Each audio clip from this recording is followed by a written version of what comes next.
할렐루야. 하나님의 사랑을 받으시고 또 하나님을 사랑하신 여러분 반갑습니다. 저는 오늘 창세기 5장에 나와 있는 에녹의 삶을 통해서 우리의 삶 가운데 가장 중요한 것 중에 하나라고 할 수 있는 하나님과 동행하는 사람의 삶에 대해서 살펴보려고 해요. 그래서 저와 여러분이 하나님의 은혜 가운데 어찌하든 간에 이 세대 가운데서 하나님과 동행하는 사람이 되기를 정말 간절히 바랍니다. 창세기 4장과 5장에 가인의 계보가 있고 하나님을 떠났죠. 거역했죠. 또 죄인들의 계보입니다. 세속적이고, 그러나 동시에 5장에 보게 되면 거룩한 계보, 구원의 계보, 하나님의 구원을 이룰 그 계보가 나와 있는데 그 중에 7대손, 아담의 7대손이 에녹입니다. 그래서 이 에녹의 삶을 성경에서 특별히 계시하고 있는데요. 그 삶의 내용을 보게 되면 65세까지 그는 자신이 원하는 삶을 살아왔지만 65세의 그 아들, 그 무드셀라라고 하는 그 아들을 낳고 난 이후에는 그 삶에 놀라운 변화가 생깁니다. 이전과의 상과는 전혀 180도 다른 하나님과 동행하는 삶을 살게 되었다라고 성경은 말하고 있어요. 그래서 짧은 기사지만 우리는 여기서 주목해 볼 것이 있습니다. 어떻게 에녹이 하나님과 동행하는 삶을 살아갈 수 있는 삶으로 변화가 되었느냐. 저는 저와 여러분에게 그와 같은 하나님의 은혜로 말미암은 변화의 삶이 있기를 정말 기도하고 바랍니다. 그 삶의 변화의 원인을 성경은 기록하고 있지 않지만 그 무드셀라라고 하는 그 아들의 이름에서 우리는 그 원인 중에 하나를 유추해 볼 수가 있어요. 그 무드셀라라고 하는 이름의 그 뜻을 보게 되면 그가 죽으면 심판이 오리라라고 하는 그러한 뜻을 가지고 있는 거예요. 실제로 노아의 시대에 하나님의 홍수가 임하여서 모든 사람들을 정말 죄악에 관련된 모든 사람들을 다 심판했는데 무드셀라가 죽고 난 이후에 얼마 안 있어서 노아의 시대에 하나님의 그 심판의 예언이 성취된 것을 볼 수가 있어요.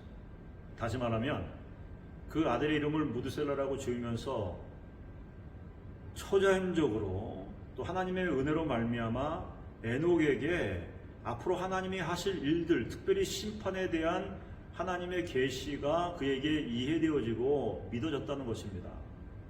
그래서 그것을 알게 되면서 그는 정신을 차리게 됩니다. 내가 더 이상 이러한 삶을 살면 되지 않겠구나.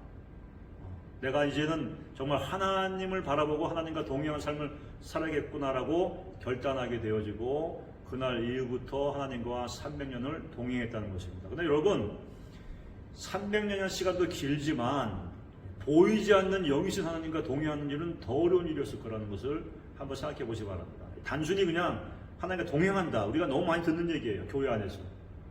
동행이란 찬양도 있고. 그런데 보이지 않는 하나님을 우리가 어떻게 동행할 수가 있겠느냐. 너무 쉽지 않은 일입니다. 아모스 3장 3절을 보게 되면 이런 얘기가 나와 있어요. 두 사람이 의합지 아니하고서야 어찌 동행할 수 있겠느냐. 다시 말하면 두 사람이 동행한 길을 가는데 그 마음과 생각을 합하지 않고서는 절대 동행할 수 없다는 거예요. 그렇지 않습니까, 여러분? 원수가 어떻게 같이 같은 길을 갈 수가 있겠어요? 마음이 맞아야 가는 것이죠.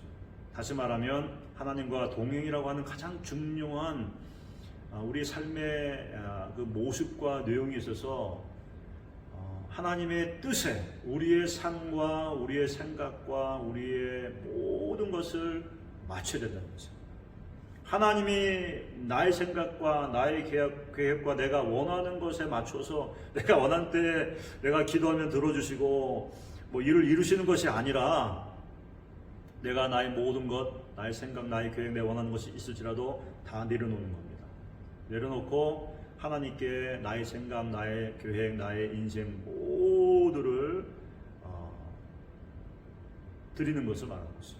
하나님 편에 우리가 서는 것을 가리킵니다. 이것은 내려놓음 또는 신발을 벗음 또는 포도나무에 붙어 있음이라고 하는 다른 표현으로 성경에 나와 있는 그러한 성적인 삶을 가리키는 거예요.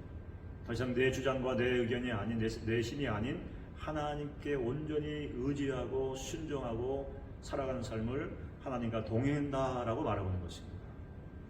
그래서 오늘 여러분 혹시라도 지금까지 삶 가운데 하나님께 대해서 서운한 마음 또 하나님에 대한 상처가 있는 분이 있다고 한다면 아마 그 원인은 내가 정말 필요해서 원했을 때 하나님께 간절히 기도하고 구했지만 내가 원하던 때에 내가 원하는 방식으로 주어지지 않은 하나님의 응답 또는 무응답으로 인한 그러한 상처의 결과가 아닐까 생각을 합니다. 그래서 많은 분들이 심지어 목사 가운데서도 하나님 상처가 있는 분들이 있는데 그것은 정말 하나님께 온전히 우리 삶을 드리지 못하고 하나님과 동행하지 못한 삶의 결과라고 저는 봅니다.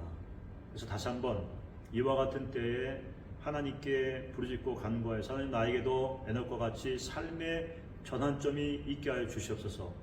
그저 100도, 90도가 아닌 180도 완전히 변화되어진 이전과의 삶과는 비교할 수 없는 새로운 삶으로 하나님과 연합하여서 하나님의 온전히 귀를 기울이고 순종하면서 하나님과 동행해 나가는 그러한 삶을 살게 하여 주시옵소서. 이와 같은 간절함과 기도가 저와 여러분의 있기를 바랍니다. 그래서 하나님께서 우리에게 은혜를 주실 때 우리의 삶에 변화가 있고 진정으로 이제는 내가 원하는 삶이 아닌 하나님이 기뻐하시고 원하시는 삶을 살아가며 주님과 동행하는 그런 복된 삶이 저와 여러분에게 있게 될 줄로 믿습니다.